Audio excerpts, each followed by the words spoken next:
Hi, my name is Allie Magnawa, and my final presentation is going to be on occupational therapy in the preschool. So first off, what is occupational therapy and who's an occupational therapist? Well, they are someone who is a healthcare professional and they work with an individual to help them be successful in their everyday life. And so really they're just there to help that person be able to participate in all of the things that they normally would do in a normal day in their life. And so that can be something as simple as dressing yourself or brushing your teeth or even, eating. And for a young child, this looks like things such as play, self-care, and social interactions. And especially for young children, an occupational therapist wants to make sure that they're working with everyone in that child's life, whether that be teachers or caregivers or any other person that is important for that child's success. So why preschool? First of all, when you're working with any child, it's most beneficial for you to come to their natural environment instead of pulling the child out of the classroom to come to some kind of private practice or something. The child's most comfortable at a school setting, and you can work with them best there. It's also important, especially for the first few years of life, that you are building that strong foundation of skills that a child will build off of for the rest of their life. And so that's why it can be so impactful to have an occupational therapist come in as early as preschool, because that's when you're learning these skills for the first time. And so it's better to try to build that strong foundation the first time around instead of trying to come back later and help that child with the things that they're struggling with and try to fix them at a later date. So there are many federal laws in place in our country to protect students who have some kind of developmental disability or delay, and give them the opportunity to have something like an occupational therapy in the classroom if that's something that they need. One of the key laws in place is the Individuals with Disabilities Education Act, also known as IDEA, and this requires states to provide free and appropriate education in regular schools in the least restrictive environment possible.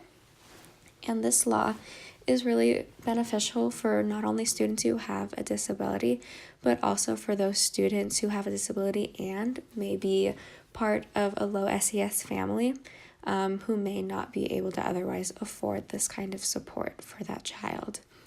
There are also some other laws in place, such as Section 504 of the Rehabilitation Act of 1973, as well as Americans with Disabilities Act of 1990.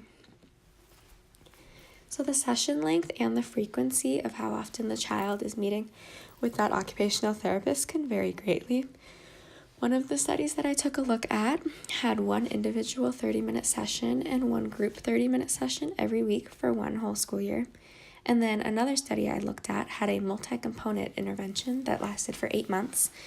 It consisted of group sessions that happened weekly, and then bi-weekly meetings between the teacher and the occupational therapist. And then there were also 4 separate 20-hour teacher trainings, and each training focused on something with a different specialist. So one was for occupational therapy, and another one was with speech pathology, and so on. And while there's a lot of variety that can happen within these session lengths and frequencies, it's recommended that there's at least a 4 to 6 week time frame for that program, and twice a week at least for meeting with that child. And it's also been noticed that the longer and more frequent the sessions, the better the outcomes for that child's development. There are many benefits that have been noticed within the child with having an occupational therapist present as early in preschool. One thing that I found that was interesting was that having an occupational therapist affected not only the children that had a developmental delay, but also all children in the classroom. One of the most common benefits that was found was with fine motor skills and graphomotor skills, and this looked like things such as grasping skills, manual dexterity, visual motor integration, and handwriting. They also noticed that there was an increased participation in activities, and when these children did participate, there was higher level performance going on.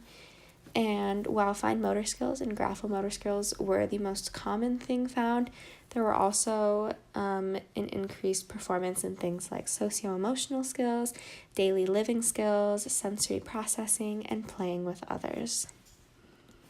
While the child has many benefits from having an occupational therapist present, the other adults in that child's life also get benefits as well, such as the teachers and the caregivers.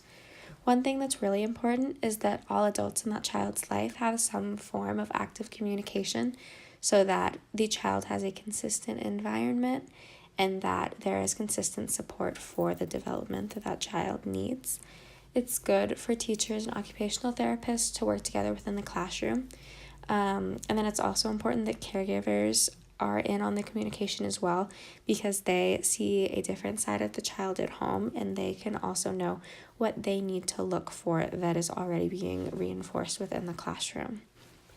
By having an occupational therapist on site, teachers mentioned that they had increased confidence. They felt more comfortable working with all students in the classroom, and that occupational therapists were able to give them new strategies that they could use to better support students with some kind of developmental delay.